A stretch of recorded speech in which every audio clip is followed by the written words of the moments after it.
just because the year he had, you literally got his value back up. Before he had no value. He had no value. He was untradeable. Like he was genuinely untradeable until the beginning of the year. Like the only thing you could have done was buy him out. Like it's just like if it's not his way, he wants out instantly. Like he doesn't even like stay there for more than 2 years at this point. Houston, yeah, I don't blame him too much for leaving, but at the same time, his performances in the playoffs have been dreadful.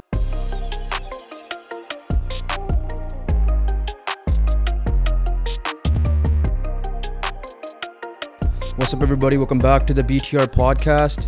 And before we get right into it, we want to let you guys know that we dropped another tier list video Saturday. This time it's about the MLB mid-season rankings because the All-Star game just recently finished. And the MLB season's on right now. So, hey, tune into that video. Let us know what you guys think. I mean, it's kind of been like 2 weeks for All-Stars, right? Yeah. It's just because we were busy, so we couldn't drop it right away. But still, we're in the middle of the baseball season. So, you know, if you guys want to get your baseball knowledge up, for those of you guys know baseball, yell at us like, why are we idiots? And we could go from there. Yeah. Also, just like, comment, and subscribe. We got another big pod for you guys today. And yeah. And last thing, audio platforms. Make sure you guys download the podcast on whatever audio platform you guys listen to. And if you enjoy the podcast, make sure you guys give us a 5-star rating on that. Without further ado, let's get started. And not much has changed since the last pod, except maybe some updates on the running back stuff. We got a Commanders sale, so we'll get started with that first. Because I know we have the Women's World Cup, which we'll get into later. But before the Commanders have officially been sold, right? They were already, I think it was during, we were talking about it during the early days. The early days. Now it's official. Now it's official. Magic Johnson is part of that team. Josh Harris, led by him as well. But that wasn't really the biggest story because we already knew that was going to happen. Though it would have been a story if it didn't happen.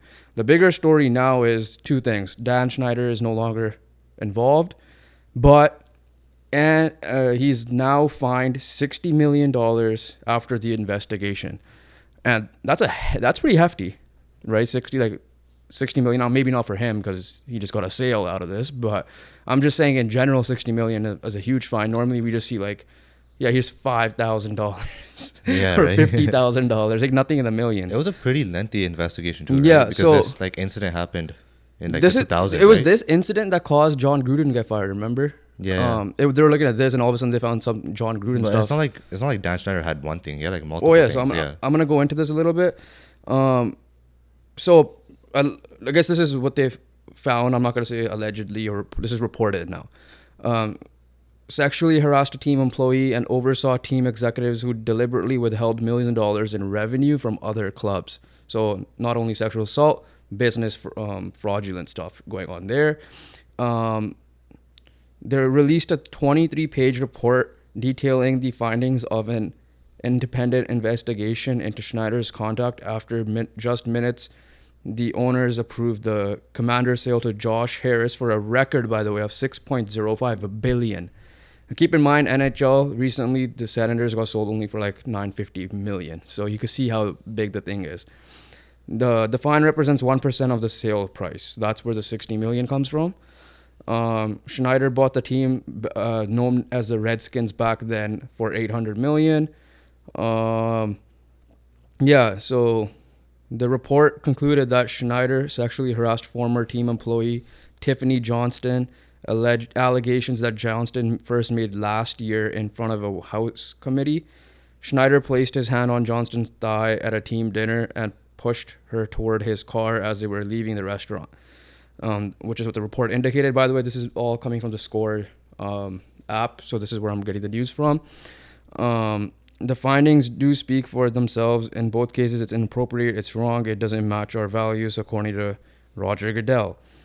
Schneider obviously denied these allegations, and he was eventually then forced to sell the team for obvious reasons, because he said he would never sell. Because I remember the last year or in the past season, like in an owners meeting, Jim Irsay, Colts owner, called him out. And I remember because local media here, in terms of NFL media, gave him up big props, right? Jim Irsay, because people. Okay, first of all, Jim Irsay doesn't have the sickest past himself. So, some people are like, oh, well, this is hypocritical. I haven't looked too much into Jim Irsay's past. I know it's a lot of like drug related stuff. So when they're saying that, it's a little weird, but at the same time, they give him props because, like, when you're an NFL owner, you're kind of like your own brotherhood too, right? Because you guys all need to agree to certain, the cap rules and any other CBA shit like that, right? So, yeah, like, to that, Irsay called him out on it, and it obviously ended up working out. A couple of other things. So the report also concluded that a former team executive improperly took possession of a photograph of Johnston from a calendar shoot of the team's cheerleaders. Johnston was wearing lingerie in the photo, which had not been edited to fully cover stuff. Investigators found insufficient evidence to show Snyder was personally involved in that. So that one wasn't really charged fully. The firm did not conclude whether Snyder was personally aware of financial misdeeds. At a minimum, Snyder was aware of certain efforts to minimize revenue sharing. Little off track. What about Manchester City? The revenue shit, the financial fair play rules is here.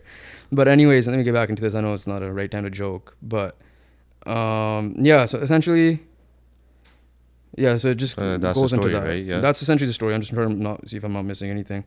So, and obviously, like you mentioned, he denied all these reports, and it's not even okay. So the thing was not even just like with the Dan Snyder thing. The Washington Commanders, then Redskins, once upon a time football team, their stadium was in shambles as well. Like there were reports there was like shit breaking, shit like, I don't know, mice flying everywhere. It's kind of like the Oakland Athletics a little bit, where they found like a possum in one of the commentary boxes and they had to like move boxes and stuff. So it wasn't even just like he was a bad owner turned shitty owner, which like he was legal. A shitty owner. Yeah, he was a shitty owner. We agree that like as Canucks fans, we don't think Francesco Aquilini is the greatest owner, right? There's like other ownerships out there, the Glazers, for example.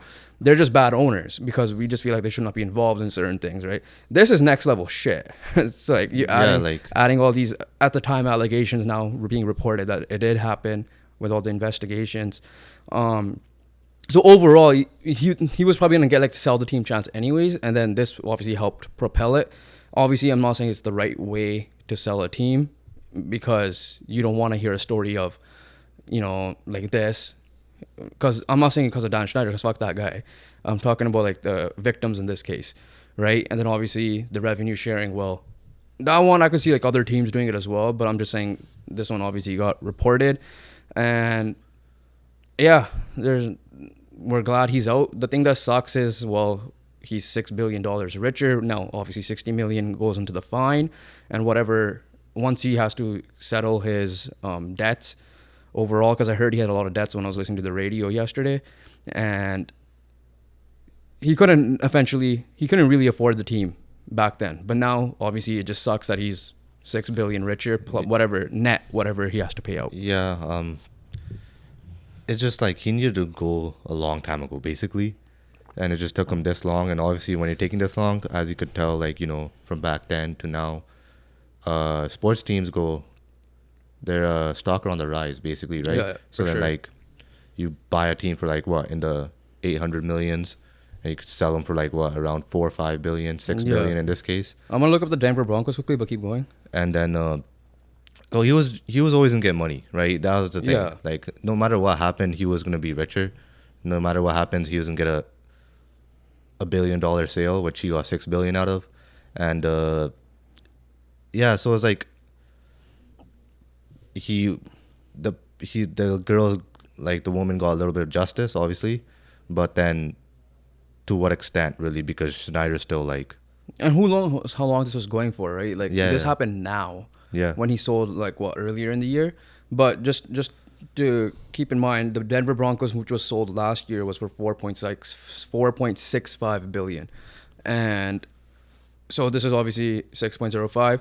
Now, I guess last thing before Dan Snyder, before we get into just the Commanders itself, worst owner in sports history. That obviously, you're only 21, so you don't know what happened in the past. Me neither. right? At least in recent memory, right? We had the Donald Sterling situation with the whole racism comments that got leaked about Magic Johnson. Obviously forced to sell to Steve Ballmer and Robert Sarver from the Phoenix Suns as well. It was like similar as Dan Snyder. So probably one of the worst owners tied with him. Yeah, it's definitely up there. It's like obviously a category you don't want to be in, but Yeah, he's definitely one of the worst owners of all time. exactly. Just there's so many situations. Obviously, you got the harassment situation, then you got the revenue issues, and then you got whatever business fraud he did, and then fix your stadium, like because that ownership thing I think was last season, the previous season, the one before this last one, where that thing almost collapsed on Jalen Hurts. Oh yeah, right? Yeah, I remember. And then Jalen Hurts said himself, like, no, you gotta fix this shit because fans could have gotten hurt. There's shit going on in the washrooms. Yeah. Then, well, see, so obviously, like, he's no Aquilini in the sense because of the other shit that happened, right? Yeah.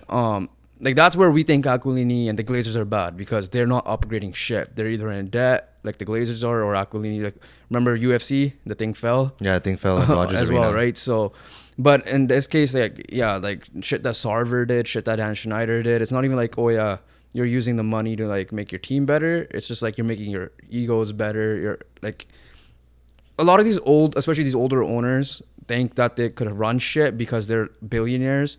And now a lot of the times it could be their own hard work, but a lot of the times it's passed down as well. And yeah, it's just fucked. But I don't want to give him more attention than this. But thankfully he's out of the league. I don't know why Roger Goodell kept him for a long ass time, but he finally came to his senses as well. But let's move on to the new Commanders front office. Obviously, we don't really know much of Josh Harris. Obviously, we know Magic Johnson. He's obviously part owner, has ownership stakes in the Dodgers. And now he's got Washington. Once upon a time was a prominent franchise, right? Like, historically, and has been shit for the last, like, decade or 2 decades and so. They also are rumored to change the name because they want to eliminate everything Dan Snyder related. Now, obviously, the Redskins got changed to the football team. But now, Commanders, even though he had it for, like, what was it, a year? 2 years? They might change the name completely, which is not a big deal. But because it's not like a whole legal process for that. But just get the good vibes in. Hey, I love the football team name still, but bring it back to the football team. But I doubt it. They want to really. Bro, the Commanders are the worst name in a football team, in my opinion. Actually, the Commanders, I don't know. It just didn't ring to me. In the NFL or in sports? Like in the NFL, like I didn't like the name as much. I mean, yeah, the name changed. I'm not saying it's the worst like in NFL. I'm talking about compared to the football team. Like, I would because people. I just love the football team because like when you just make a joke about like, yo, I'm watching the football team today, and a random fan is gonna be like, who the fuck is the football team? And you're gonna be like, the football team. They're like, what? That's the team. Then you have to say Washington, and that's what they're called. I thought it was jokes. I loved it, right? I know many people are like, obviously you still want a team name, and you want to sell. You got a team name. You need to sell proper merch for it. It's not like, oh, the football team. Like, how are you really gonna sell it? But yeah, I'm definitely intrigued to see what they're gonna do. They have a promising roster minus a QB that we'll see what Sam Howell does.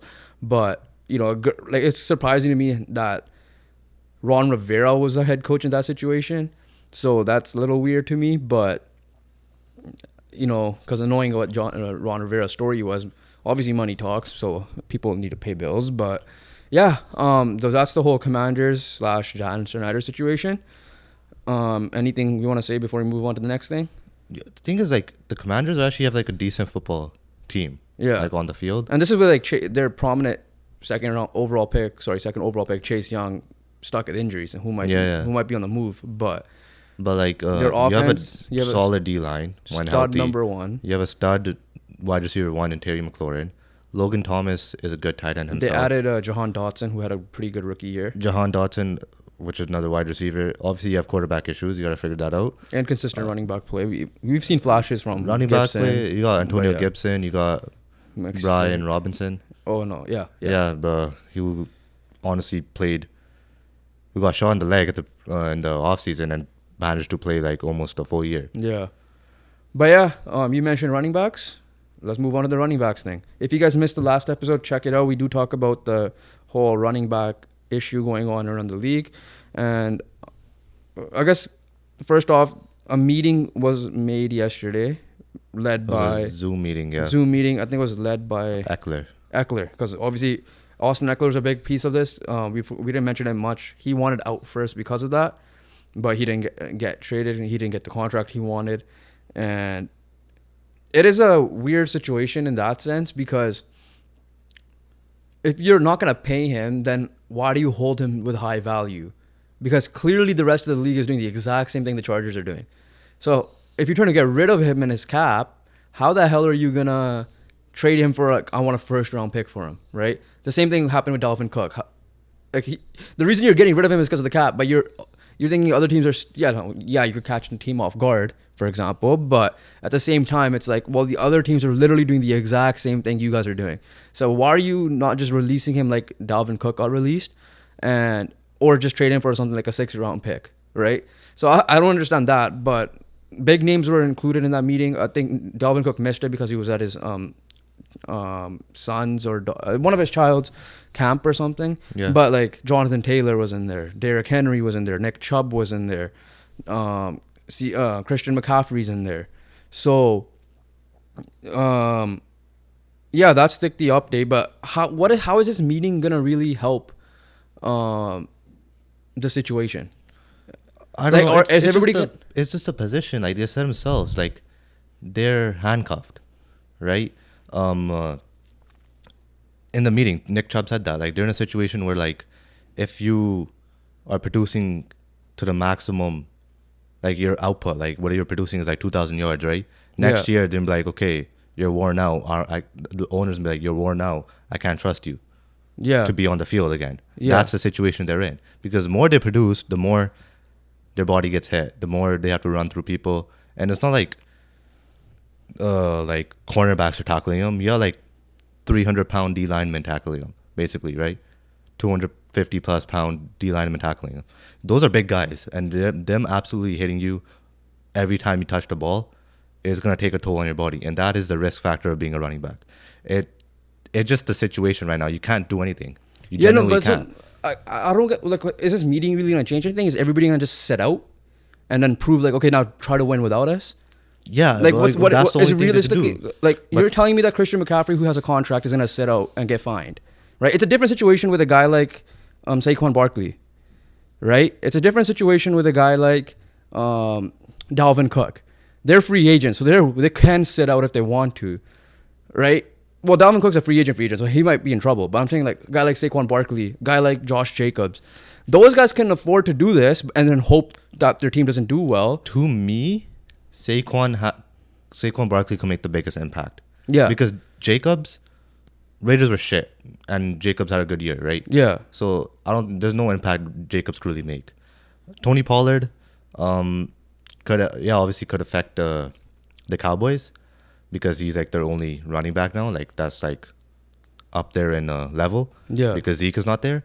But again, Tony Pollard, Dallas is not reliant on Tony Pollard as much as they are on like, just their play like to make the playoffs. The thing with Saquon is the Giants made the playoffs because of Saquon Barkley. Yeah, for sure. Saquon Barkley helped Daniel Jones have a good year. Yeah. All right. Every time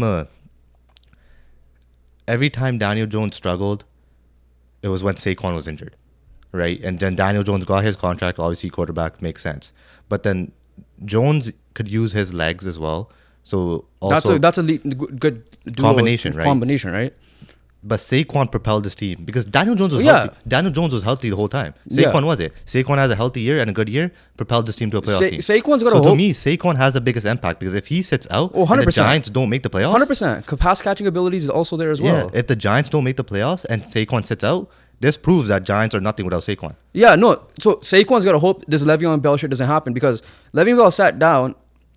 The Steelers were still 500 record. They had James Conner who had a decent year for them. I'm not saying like he was going off for them. And then Le'Veon Bell's with 2 years or a year of sitting out went to the Jets and struggled, right? You could say how bad the Jets are. That doesn't matter to me. Jets still ended up paying him, and they look like idiots for paying a guy that right now, which is what the ownership and the front offices are saying, like, oh, you don't need to pay a running back. And it sucks that it gets proven that you could win a Super Bowl without these guys, right? It's similar to the goalies in the NHL where like you don't really need a top tier goalie to win, at least recent memory. Vasilevsky is the only exception right now, but like if you look at Vegas fucking won it with 5 goalies, right? Vegas won with 5 goalies. Darcy Kemper wasn't like this stud goalie, right? So if you look at the NFL, like we mentioned, Isaiah Pacheco was a 7th round pick. You got undrafted or late round running backs either going deep into the playoffs or winning, whatever the case may be, right?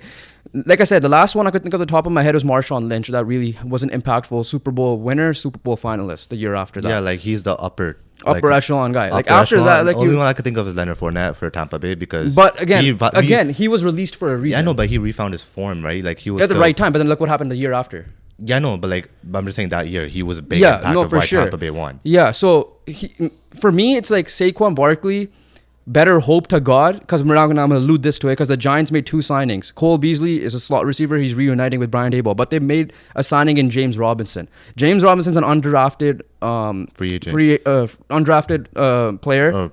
Yeah. Yeah. Now a free agent. The only reason why he's let go by the Jaguars was because they drafted Travis Etienne, right? And the thing with James Robinson was he had a stud rookie year. Like he was arguably O'Roy conversations / like O'Roy conversations, and he was like he was in 1,000-yard receiver. Running back. I mean running back. But 1,000-yard rushing. So if James Robinson goes off, and let's just say they make the playoffs with James Robinson, and let's say they win 1 playoff game like last year. Saquon's Barkley is done. It's done. And it's not just Saquon.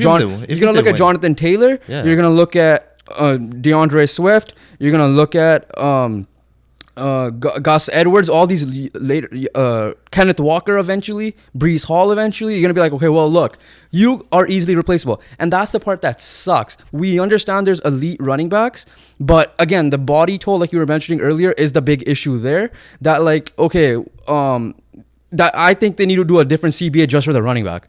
That like should not count to the cap to a certain extent, because like clearly it's fucked up. Yeah, but like, I mean, what can you really do, right? Like the game's the game. Exactly. No, right? It's business, it's right? Just, like you're trying to get ahead as much as you can, and this is what you put down. Like it's a decision, it's a trade-off, right? To improve your entire roster, you could look down at the running back position. But like, that's my point. Like I mentioned to you last episode, would you want your kid or advise a kid to play running back? I would not, because of this situation. Exactly. I'm not even talking about the body harm and all that. I'm talking about just like the security / salary that you'll get in the NFL isn't going to be what you deserve, right? It's like when you're working at an office shop, you're doing all this shit that you're working at, but they don't value you because you could easily get, if you just decide to leave, they'll just easily replace you with another guy. Essentially, that's what this is. Yeah. So you're saying that from experience? Not really. You're a valuable guy to your office, right? But okay, yeah, so Saquon better hope that like the Giants struggle in that case. And it sucks to root against your team, but he said himself, fuck the Giants. If that's the case, I'm not getting what I'm supposed to get. Here's my thing with Jonathan Taylor and the Colts is that like Irsay pays his guys usually. Yeah, Irsay pays his guys, but the thing is there's a clear difference when like Taylor is on and off the field. The thing with Taylor is 2 years in a row, 1 year with Phillip Rivers, he helped lead the team to the playoffs. Yeah. And Phillip Rivers wasn't obviously prime Phillip Rivers, and he almost he basically dragged Carson Wentz. He was getting MVP shouts, and you usually don't get that for a running back. He was dragging a Carson Wentz led offense almost to a playoffs that for Carson Wentz fuck up the whole thing. Yeah, basically against the Jaguars. So the thing with Taylor is that like it's kind of shown that he could kind of lead his team. Yeah, and him being out last year, obviously our team absolutely shot the bed, but the thing is, us getting Richardson now, and if Richardson pans out, it's not gonna be good for Jonathan Taylor. Yeah, because you have a running back that could do both things. Like that's what quarterback that could do both things, right? Yeah. Lamar Jackson, Pat Mahomes could run. Justin Fields is what you're hoping to be. Jalen Hurts is what you're hoping to be. Is it position dying? No, but like it's not respected, right? Because the thing is, you still need a running game. Yeah. To keep the defenses honest, right? Yeah. And when in doubt, you run the ball, basically, right? And you need to close out the game, and that's the best way to close out the game. So it's not like pocket quarterbacks where pocket quarterbacks are done. Like it's gonna be hard to make it as a pocket quarterback. Like if you're a good running back, you're gonna have your stint for the first 4 or 5 years of your career. The issue is injuries, and then if you can make it to your second contract. Yeah. So let's just close it off with this.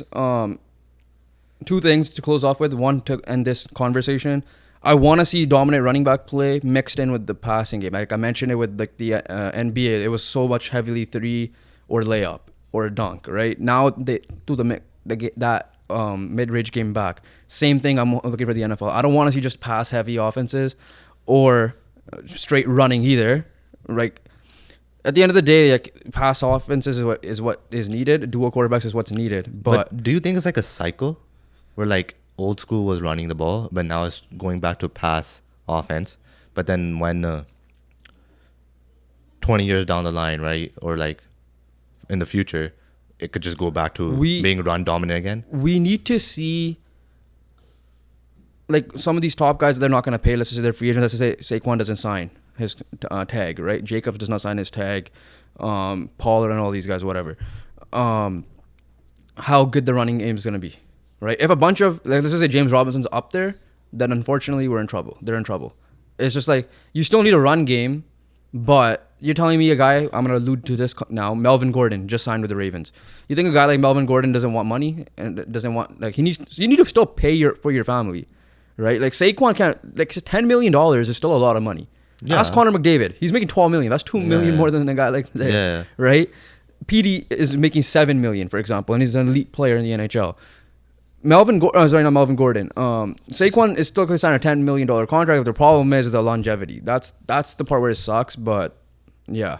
We'll see where this goes. I think the conversation's going to die down. I don't think it's going to go anywhere. It's nothing's going to happen. Year. It's just the position. You can't really... The only thing that's going to happen is once Saquon confirms he's not playing. If he's not playing. Yeah. But yeah, that's the name we got to look out for. And it sucks because Saquon's a guy that has injury issues in the past, right? So that's the problem. But okay, from one football to the next football, European football, soccer, as like we like to call it here at times. Or football. Let's start off with the Women's World Cup that's going on right now. And we'll start off with Canada because we're Canadian and we have some Canadian pride that frustrated us. God damn it. Issue was... Obviously, with this team, if you followed it, whoever you followed Team Canada women's soccer, World Cup in general, and then the World Cup in general, the issue with Canada is how they're gonna get goals. Right, and they back four, absolutely incredible. Probably the best in the tournament, or one of the best in the tournament. And then midfield's decent, right? Fleming was definitely a big miss. Yeah, Jessie Fleming is clearly the best player on this team, and and it shows that because Christine St. Clair missed a penalty, and Fleming's our penalty taker now. Yeah, but then they lacked the playmaking of Fleming because the thing is, like, there's games where, like, you just can't find the final pass. Canada had the final pass. Tell me about it. They just didn't freaking execute it. Tell me about it because I used to coach your team. Bro, my team was the greatest team. Your team was exactly what you're describing the Canada team. Be realistic, though, right? Yeah, like, we just couldn't execute in the final third. Yeah. So, and like, there's like games where, like, okay, the defense just shut down the final pass. Like, you genuinely can't get through. Yeah. Right? This time, you had it broken down.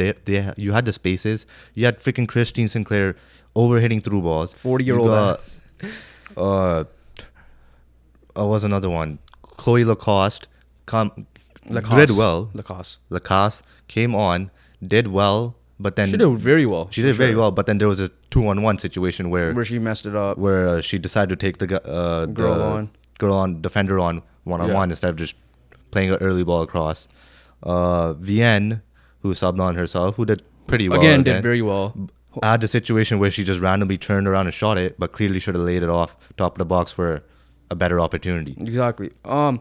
Yeah, it was just a frustrating game. Because that always sucks because Australia won their game and they're missing their top player, right? Because we don't want to come down to Australia versus Canada as the third game and Canada has to win. Ireland game's going to be big. Ireland's going to do the exact same thing Nigeria did. But how much is this? Two factors to it, right? How much is it that it's the lack of practice because of the whole bullshit going on in Canada soccer is a thing? And how much do you put on coaching? Because in my opinion, I still think we have a decent front three in terms of talent compared to other countries. Not the top level. I'm just saying like the other countries like Nigeria. But I'm saying is like Jordan Heidema should be better than she is. Don't get me wrong.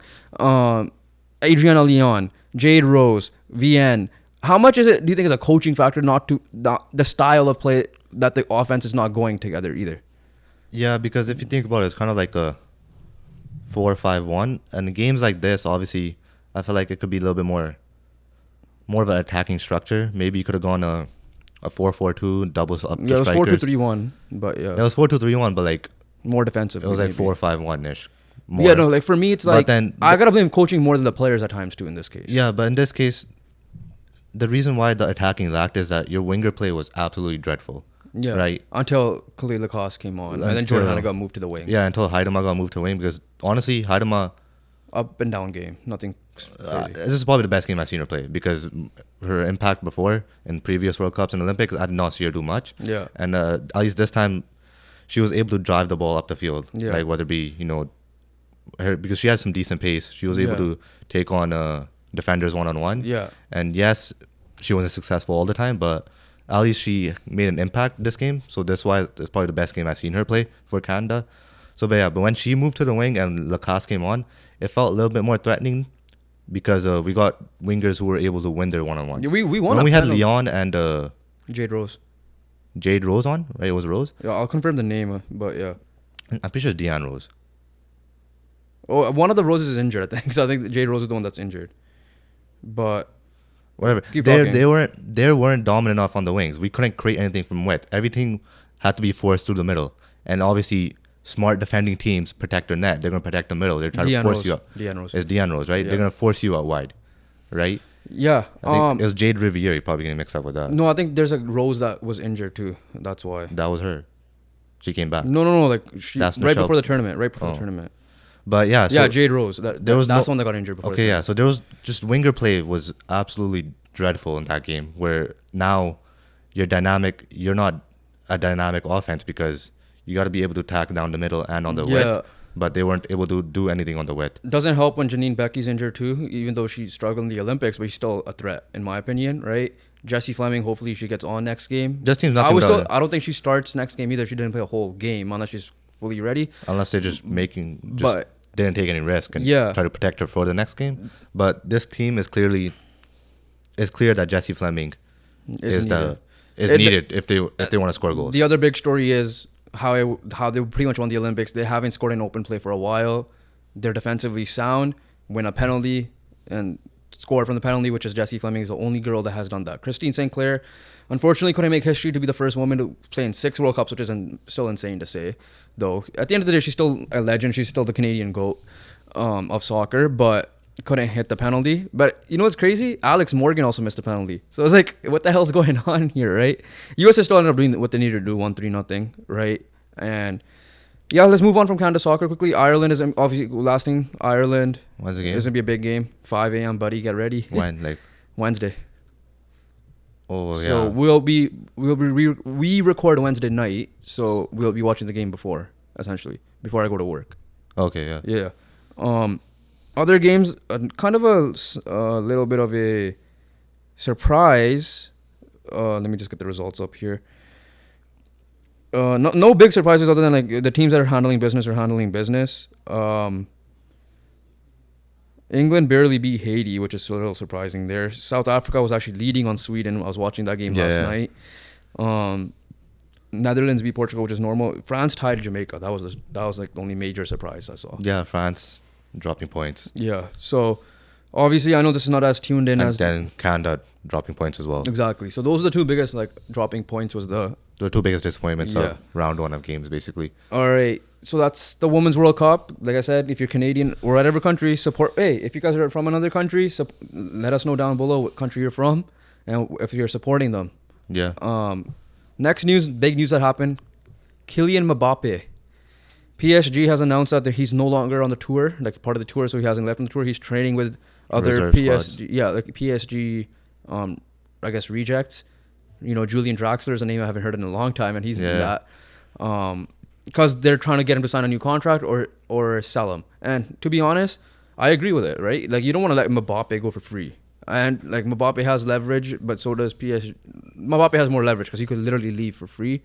But they could literally just not play him as well. So I don't know how much Mbappe is going to be like, okay, well, get me out of here sooner. Get me out of here then because I want to play. But that's the only card they have left to play. Like, realistically, PSG can't genuinely... Like, you can't pay 150 million for, like, the next big young star to let him go for free. Yeah. Right? Wherever he goes, obviously, I doubt he's going to Saudi.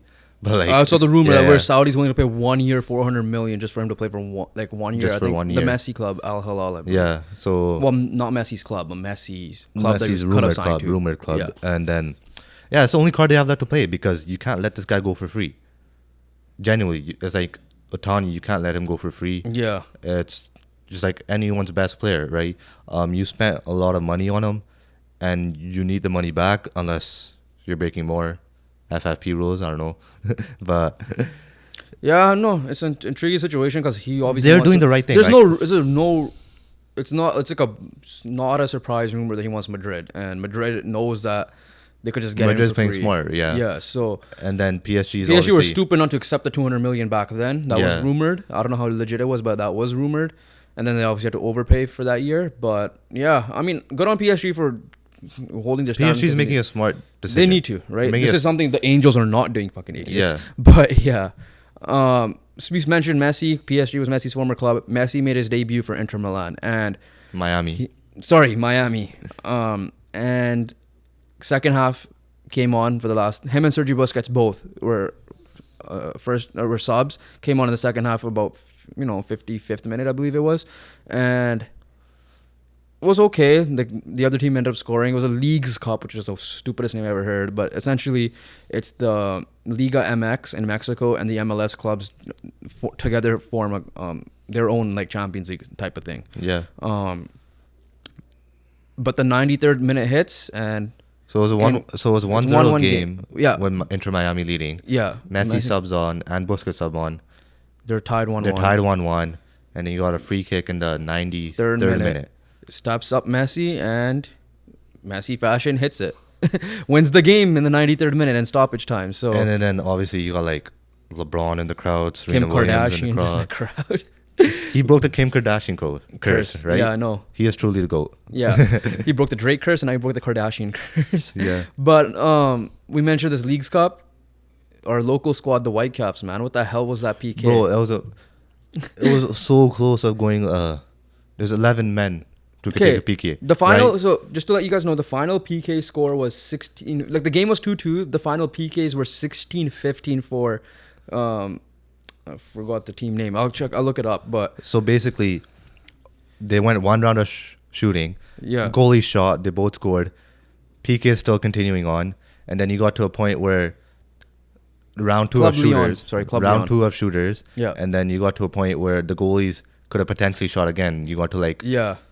maybe It was funny one or two more because rounds more. whatever Club Leon, because they went first, scored. Whitecaps matched it. Whatever they missed, Whitecaps matched the miss. So it was Like, it was weird exactly- up until the last shot. Yeah. So exactly went how it was. But yeah, it was like definitely the longest shoot that I watched. Yeah. MLS, whatever everyone says about the MLS, their shootouts are goated. MLS shootouts are actually good. MLS shootouts are goated. And then their finals too. Cup Yeah. finals, the last recent which was years. part of some of the shootouts, like the Portland Timbers one, I think it was. That was in the playoffs. That was in Yeah. the final. Last year's final was insane with the Bale getting a late game Yeah. tying goal and the end of extra time, Exactly. and then eventually winning a shootout Yeah. for LAFC. A year before it was like the New York City FC scoring a game tying goal at the end of normal time and beating I think it was Portland. Or Atlanta? No, they're on the same side, sorry. Yeah, I'm pretty sure it was Portland, and eventually winning the MLS Cup. So like Yeah. they produce insane finals. Yeah. Okay, let's move on. Guardiola, as we said last time, he was supposed to sign with City. Leipzig's manager comes out and said nothing is close, nothing is done. So either he's calling Fabrizio Romano calling his bullshit, or he's bullshitting himself, Yeah. essentially. So I think it's gonna get done. will Eventually, get done shit like this eventually. gets done. We've seen it with Cucurella last year at Chelsea. So funny get thing with done. that was Graham Potter joined that team eventually, anyways. Yeah. But a couple of signings that happened today. Wilfred Zaha finally left Crystal Palace after all these rumored years. And he did the same thing as Sergei Milinkovic-Savic. The difference is Zaha joins Icardi, who's officially announced as well, to Galatasaray in Turkey. So he did not jump the Saudi bandwagon like many were doing. He jumped the Turkey bandwagon from a couple of years ago. So Zaha's finally out of the Premier League. I think he should have been out of Crystal Palace a while ago and joined like a Tottenham type team at the minimum. Like a better club. Yeah. Speaking of one of your favorite players to watch is no longer in the EPL, Saint Maximin. Yeah, that's a little bit One of your favorite surprise players. to me. The thing with Saint Maximum is like he's so good, But the issue with that he didn't play as much is because he didn't really fit Eddie Howe's system. St. Maximin is just like a one-on-one merchant. Like He is so good one-on-one. But he's jumped on the Saudi bandwagon and he's going there. To replace St. Maximin, Newcastle signed Harvey Barnes, which makes sense. He's a very good From player. Leicester City, newly relegated Leicester City, which makes sense because we thought him and James Maddison were going to leave, and they both ended up leaving. Harvey Barnes is a good signing. Another guy to join.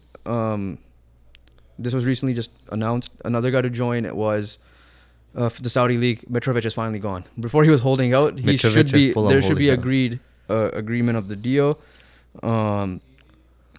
So there's that. I think that's it for soccer. Let me just quickly check if there's anything.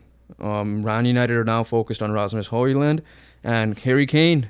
Similar situation to Mbappe. Don't sign a contract. I'll leave for free next year.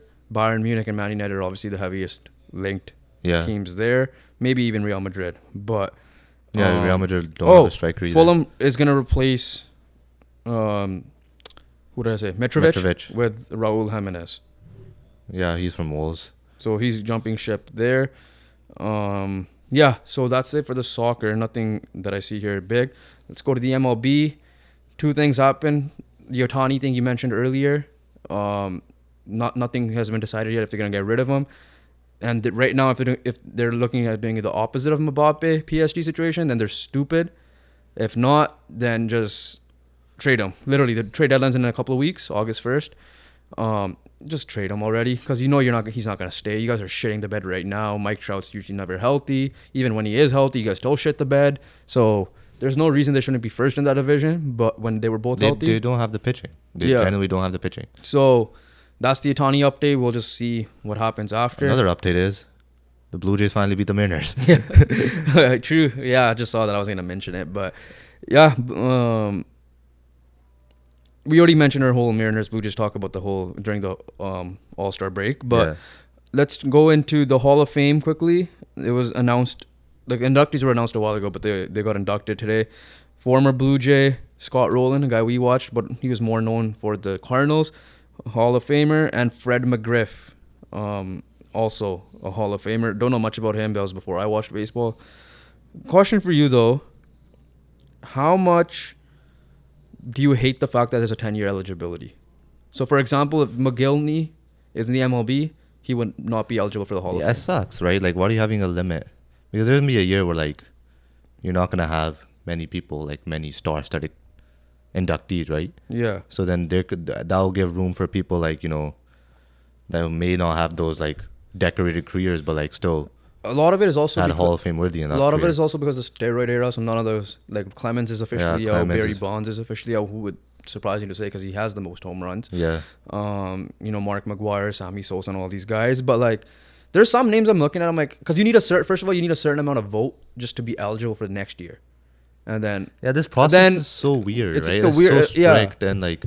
So like, and you need like 70%. Like for example, Scott Walker wasn't his last year, fellow Canadian, Hall of Famer. He just got in his 10th year of eligibility. Yeah. So it's a little weird. The but timeline, I don't like the timeline risk of it. I don't know how like this voting stuff. Like Chris Webber in the NBA took a while to get in as well too, right? Yeah. So those are the congratulations to the Hall of Famers this year. There are going to be. I don't know who else is like. Can't even say it because I thought like guys like Jonathan Papelbon were decent for the Red Sox.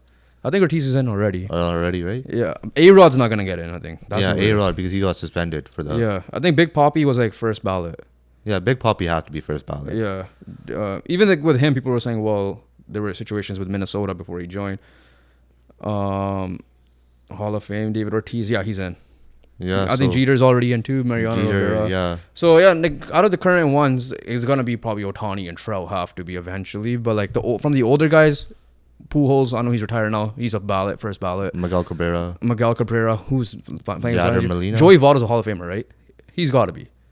Yeah, he's not gonna be. He's probably. He might not be first ballot, but he might be. He might be close. He's be a 10th-year guy probably, right? No, hell no. People are saying that it could be earlier too. Yeah, Joey Votto is like if you look at his. These guys are so random. I'm not saying like personally. I'm thinking it's gonna be in somewhere in the middle. Obviously, we have the Canadian bias, but like I think it'd be somewhere like 4 to 6 I was listening to the range. radio because Halpern Bruff brought on the Cincinnati Reds guy with and they were saying like, yeah, he should be in. Like he's Hall of Famer. I think he's been in a 4 to 6 year range. Maybe. Like that's what I think he should be. Yeah. But like knowing the MLB, they're gonna push. Joey Votto should be in. Dude won MVP and was one of the most consistent hitters in Major League as well. So yeah, Joey Votto should be in whenever he decides to retire. The Canadian catcher, Russell Joe Mauer. Oh yeah, I don't think he got in.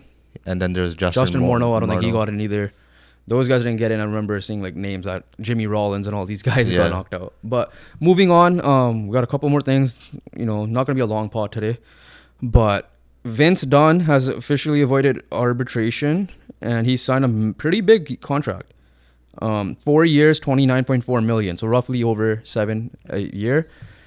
Great year for Seattle, and they have cap to kill. That they're one of the teams rumored for Erik Karlsson because of the cap, right? Yeah, and obviously Sharks are gonna retain like half of the salary. Who knows how much? Yeah, right. Like they're gonna have to. We'll get into the Karlsson for a second because I do have we have some news on that as well. But Vince Dunn was, I don't know if you knew this. Before we traded for OEL, I believe, and remember how like Seattle came in, the people were trading, like for example Nate Schmidt. We could have had Vince Dunn for cheap. Yeah, Vince Dunn. We could have had Vince Dunn for cheap, the Canucks. Yeah, and obviously we chose not to. But we just now look at it, $8 million player that we now is bought out, and we're gonna Shea Theodore once upon a time. Shea Theodore, that was Benning, freaking Benning. Yeah, so both of these were Benning, but yeah, so congrats on Vince Dunn. Another arbitration news today. Ilya Samsonov went to arbitration, but you know how we were talking, is it one or the other with the money? They met in the middle. So the arbitrators gave it a 1 year, 3.35, I believe. So he was asking for around 4.9. 4.9 and Leafs were offering around like 2.4. 2.4, so 1 year, 3.55. So yeah, it's weird. Can you just do this all the time? Like the arbitrators like, yeah, middle. Next up. Middle. Obviously, you guys listen to the case. They got a 1 year deal done. Leafs got to figure out their goalie situation in general anyways after this year. Yeah. But Erik Karlsson, very quickly, just came to my head right now. Crosby and I think Letang. They want him. Right? And I don't know how they're going to make it work. And if I'm San Jose, don't be fucking stingy with it because just because the year he had, you literally got his value back up. Before he had no value. He had no value. He was untradeable. Like, he was genuinely untradeable. Until the beginning of the year. Like, the only thing you could have done was buy him out. He was a trade deadline acquisition target because of what he did during the year. Yeah, it made sense because the way he played, it was such an incredible year and a resurgence that, like, he refound his prime. Obviously, not on the defensive side, but definitely on the offensive side. Yeah. Where he was the best defenseman in the league. Exactly. In those years where Ottawa made it to the conference finals. Right? And the fact that obviously Ottawa's going to give him a big contract, went to San Jose, struggled in San Jose, but now with Brett Burns gone, he was basically the guy defensively, right? But then obviously he wasn't playing up to his contract. It's not like Karlsson was like completely garbage. Yeah. But then his I contract. love Erik Karlsson. Ottawa Karlsson was so good. His contract of like what, 11, 12 million compared to what he's playing at that old age. Yeah. Right? It was going to be impossible to move until this man decided to pop up for a 100-point season. Yeah, still don't think you deserve the Norris, but you deserve the Norris or Ross if that's a thing. But no, like genuinely, San Jose, you got to get this deal done in this offseason. Okay, so my question to you quickly: do you think this is just a blip, or do you think he could kind of not 100 points, maybe 80, 70 points? We don't know. That's the thing with his age right now, and then his injury history, and after how long he finally like popped off again, like how he used to be doing. You can't take the risk. You got to get this deal done in this offseason no matter what happens. Yeah. Right? And at the beginning of the season, first week, say teams hold out, and the first 2 weeks, this guy gets injured or this guy... And he requested a trade too. So. This guy starts shitting the bed again. San Jose's fucked. Yeah. Right? So they got to get this deal done in this offseason. Yeah. Pittsburgh rumored Carolina, and Carolina likes to finesse like they did with Brent Burns. Reunite there as well. Seattle. It didn't really work out well. Like we mentioned before, Seattle... they have the cap space to do shit as well. So, yeah, if I'm San Jose, move him because I personally believe he might not be able to recoup what he did, right? Like, OEL had a decent first year with the Canucks and shot the bed the second year. This is what I don't think he'll shit the bed. It's not like, he does, like, he could shit the bed, we don't know. But if he doesn't shit the bed, he ain't putting up 100 points again. 100%. Right? Like, his value is so high right now, it's not gonna... He was a trade deadline acquisition. He literally, like you said, went from untradeable to a trade deadline acquisition, but San Jose was just being too stingy with it. Yeah. Right? And then now that he requested a trade, you need to get this done. You got to get this done because even if he there's going to be a drop off with his age. 100 point as a defenseman, it's kind of difficult to get as a defenseman, right? There's going to be a drop off of at least 30, 40 points if he's having a good year, maybe more. Yeah. So his value right now is just so high that like even if he has a good year next year, you're not going to get the same value that you are going to getting right now. Exactly. So, yeah. Moving on. Last thing. NBA. We didn't really have any quick fires. This is gonna be your quick fire. Just because we have literally nothing to talk about the NBA. It's the same thing going over and over. James Harden, though, I want to mention this. We didn't mention it last time. His relationship with Daryl Morey is fractured. I don't know how much. People are saying it is because Daryl Morey is putting, you know how Daryl Morey is when he comes with deals. You saw with the Ben Simmons situation that he wants like the perfect deal. Newsflash, Daryl Morey, you ain't getting the Ben Simmons deal because you got James Harden that return with this current James Harden. Outside of the 2 playoff games that he performed well in, he was shit. It was either he was good, goated, old James Harden back in Houston, or he was utter shit. So, he wants the Clippers move. Again, it's like the Dame situation. Dame wants Miami. He wants Clippers. Both of them need to smarten up and give a second team in maybe and try to work out a better deal and don't be like assholes. Especially James Harden because every time he's unhappy, he just wants out everywhere. Ever since Houston, right? And near the end, like Houston, he was still the key piece of getting Dwight Howard, Chris Paul, Russell Westbrook. And no, okay, fuck that. Now I want to get moved. Okay, well, Nets situation happened. Okay, now I want to go to Philly. You announced that you want to be a Philly guy. And now you want to leave Joel Embiid, who got married yesterday and he didn't even show up to his wedding. So, yeah, and he was too busy somewhere else. It's weird because, like, I don't really blame him. Obviously, like, you blame him a little bit for Houston, but, like, I don't blame him leaving Houston. Well, I don't blame him leaving Houston. Don't get me wrong. But then, compared to, like, you saying, I wanted the Nets or Philly, and you got traded to the Nets.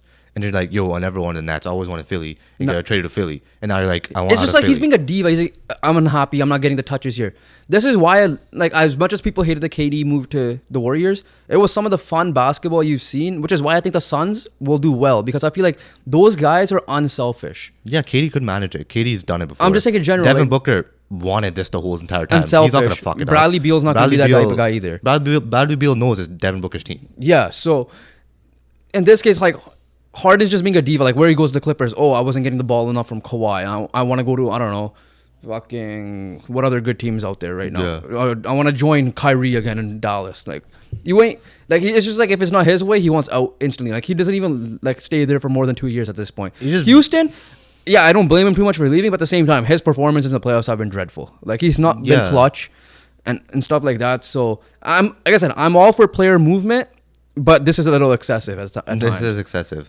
Because no, he's just being like Dame is a different situation because he literally got no help. You actually got the help. You got what you needed, and now the fact that you joined Philly because your boy Daryl Morey's there, and now you're fractured because you want out. I don't know what's his beef with Joel Embiid. I don't know if that says more about Joel Embiid because of the Ben Simmons situation. But then clearly Harden had issues with other people as well. So you're just being a dickhead. Yeah, it's as simple as that. Yeah. And then what the Philly thing is like. Embiid calling out his own teammates too. Just situation is just not. It's not great right now. Yeah. And then Nick Embiid Nurse is there, and Nick Nurse is like, if Embiid wants out, well, I'm back to square one with the Raptors. Yeah. But and the thing with Embiid is like, and why the hell is Embiid might be open to leaving? Why is Tyrese Maxey untouchable? I know he's a great player, but he should be like this piece. Like, he's not this over the top piece, like number one option on another team, unless you're playing on a bad team. Yeah, I mean, you could still obviously development. Like Tyler, at least the Heat are putting Tyler Hero in trade packages. Yeah. Once upon a time, they're like, he's untouchable. They at least acknowledge that, you know what, Tyler Hero could be moved on. If you're telling me Damian Lillard is available and you're not getting him because of fucking Tyrese Maxey, that's bullshit. Like, yeah, that's just they're that's not getting stupid. Dame anyways. I'm just saying in general. Like, if that's like your reason, if that's the case, Tyrese Maxey has to be available. Yeah, but then other than that, like, you obviously would keep Tyrese Maxey over James Harden because Tyrese Maxey could still develop into that guy. I just don't. He's taking steps forward each and every year he's been playing. Exactly, but we'll see what happens with Tyrese Maxey. But at this point, I would still, if you want to help Joel Embiid out, you need to move. Might need to move. And Joel Embiid might leave himself. He's like, yo, I don't care if I just want to win a championship, whether it be here or anywhere else. Oh yeah, that's okay. Yeah, we should mention that a little bit too with Embiid. I don't think there's anything wrong with it. I don't know why he walked it back by saying, "Oh, I was trolling." No, there's no way that was a troll. Put the pressure on the Sixers to do something. Yeah. Because he's being loyal. Pederson said, like, I want to win. Yeah. He didn't say, I don't blame. As much as I know we're not fans of Embiid because of like the style and the personality on times on the court, but we still acknowledge he's a top 5 player in the league, right? You want to win. That's your goal as a player. That's your dream as a player. Exactly. Right? So putting pressure on, like, you don't have to say, I want to win with your team. Like, I agree with what he said. I'm not against what he said. Nothing at all. This is where I love the NBA because you have 4-year, 5-year contracts. NHL needs to fix that up a little bit, but You got 8 plus the years. cap stuff, right? So 8-year contracts. but yeah, that was something. I don't think he said anything wild. Like how people are like, No, Philly it's- fans are gonna be pissed because they're Philly fans. Blah blah blah. Boo hoo. Fucking figure it out, right? Because you have a generational, not a generational. You have a superstar caliber player on your team right now. So make him happy. He's proven it. He's been MVP conversations for 3 years in a row. Finally won it. Whether he deserves it or not, that's a different argument. But he was considered to be a top 3 player. But yeah, James Harden, Philly is something to watch out when we get closer to the season starting, though. But I think that's pretty much it. We should close it out here. Once again, make sure you guys check out our MLB video, the tier list video, where let us know your thoughts on that video. Other than that, for this video, like, comment, and subscribe. Check us out on audio platforms. Check us out on our socials. We post daily shorts, TikTok, Instagram Reels. We love the support we've been getting lately. We've seen a lot of increase in views and likes on those. Just hit that follow button. You'll get more of those content from us daily as well. Other than that, we'll catch you guys in the next one. Peace.